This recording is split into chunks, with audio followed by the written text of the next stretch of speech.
Hi, welcome to Kelly, New Mexico Adventures. Today, I am going to be roasting hatch green chili today. It's some that we grew in our own garden, and I'm going to be doing it on a grill. These are the chilies that we grew in the garden. This one is a mix of Big Jims, which I'll use for rellenos, and some different medium chilies. These actually ripened on the plant itself, so they turned red. They'll be a little bit sweeter. We have our trusty helper Hazel here today, and we are heating up our grill. I want to get it a little bit warm in there, and then we're going to roast the chilies directly on the flames. I have a bowl for when they are roasted and a wet towel so that we can steam them. Okay, let's go ahead and put these on. Just load them directly on the flame. Now you don't want the flame to be too high or else you'll burn the skin on the chili. We want it to be blistered but not burned.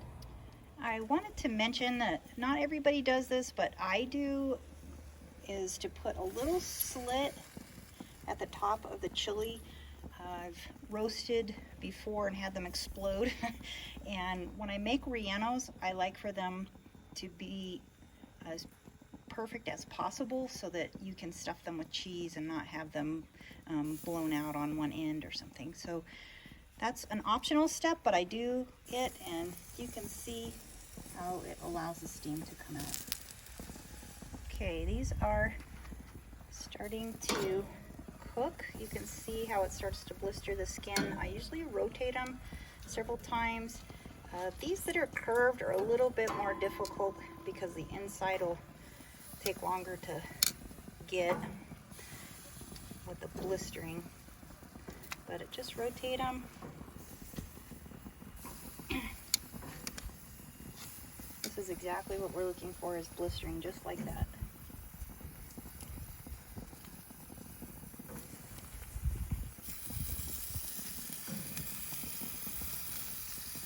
Got those all flipped over. I have this on low heat right now. Might have to turn it up if they start going too slow, but they seem to be blistering okay. I'm going to go ahead and close the lid, which is optional. Kind of like to let it steam a little. Okay, it's been a couple minutes since we flipped last time. Looks like it's 250, 260. I went ahead and turned these up to like a medium low, just to keep them moving. Some people just do these on charcoal grills, don't put a cover on them. It's just something that I do. And you could cook them in the oven. You can obviously use the local farmers or grocery stores, and they have roasters there. So all different methods achieving the same thing pretty much. Okay, you can see the blistering on that one. That's good. A little bit of brown is good. Sorry, my allergies are acting up a little bit today. Oops. Probably could have waited a little bit longer. Oh, that's a good one for that one. These red ones take a little bit longer. As I mentioned, they do taste a little bit sweeter than the green, so sometimes we let them ripen on the plant before we roast them. That's a good roast right there. Again, we're not wanting to burn these.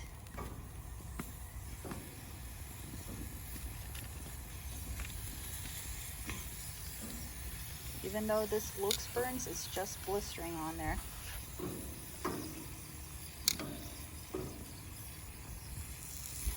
You'll know a burn because it goes straight through to the meat of the chili. The reds always look like they're burning. And this one looks a little dark as well, but you can tell that it's, like on this one, you can see it moving around on the skin. As long as you can steam them off later. Okay, at this point, I'm babysitting them pretty closely, not closing the lid anymore, because they're getting really close to being done. So you really have to watch them at this point.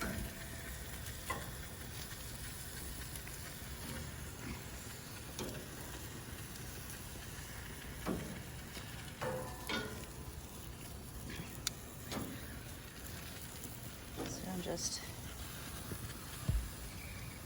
rotating.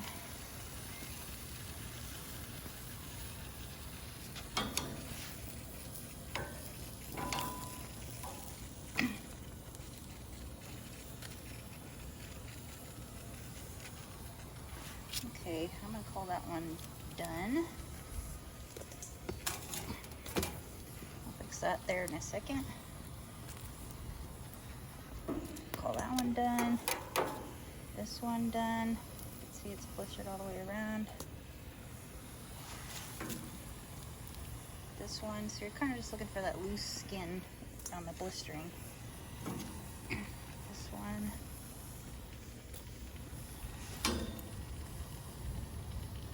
Has a little bit of, see how there's just a little bit of raw still. Okay, we finished roasting all of those. This is what they're looking like. I have the damp, wet towel on them for them to steam, smell really good. And we'll let that sit. This has been sitting actually for 3 hours. I let it just cool down and there was no rush on the steaming. So let's take a look. Looks really good. Okay, let's see how well these are gonna peel. Oh yeah.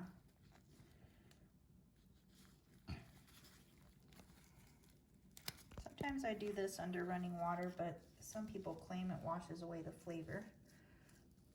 But you just want to take this outer skin off.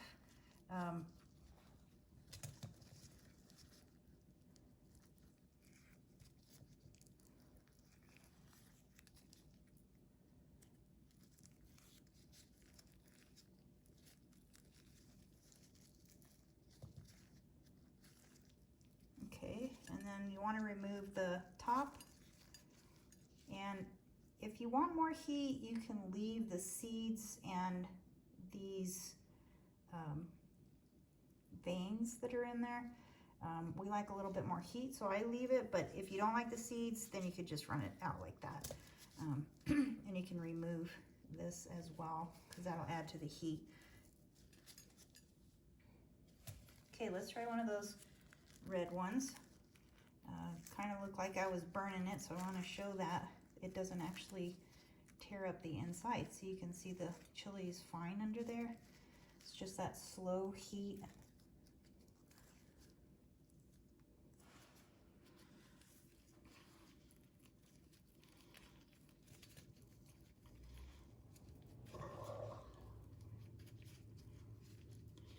And again, we'll take the tops off. This has an excessive number of seeds, so I'm going to take that off as well.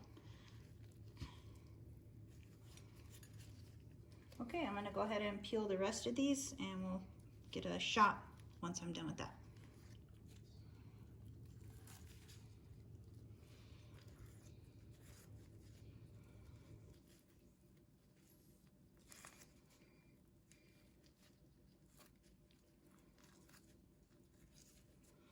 I do recommend, by the way, wearing gloves, because if they're hot and you get it under your nails, then it's really hard to get off of your hands and really hard to get out from under your nails. Get it in your eyes, it burns. A lot of people have ended up trying various remedies to try and get rid of the burn. So we always wear gloves. Here is the final product. When I'm peeling, you'll have some that will tear and some that come out really nice and whole. I use this whole ones for rellenos, and that same hole that I put the slice at the top, I can then stuff with the cheese down in that hole, and it makes it really convenient. And you can see these will just be chopped green that I'll use. I leave the tops on because it allows you to be able to turn the relleno more easily in the pan when you're cooking. And my relleno recipe is just coat them in flour, well, stuff them with cheese, coat them in flour, then egg, and then in panko breadcrumb, and then pan fry them till they're golden brown. That's it, pretty easy. I did want to show you though, there was a red one that I did cook too much. Just as an example, you can see that if you get too much burn on it, then it cooks not only the skin, but goes down into that chili flesh itself. So be careful not to get your temperatures too high. And that's it. Thank you for joining us, and we'll catch you on the next episode.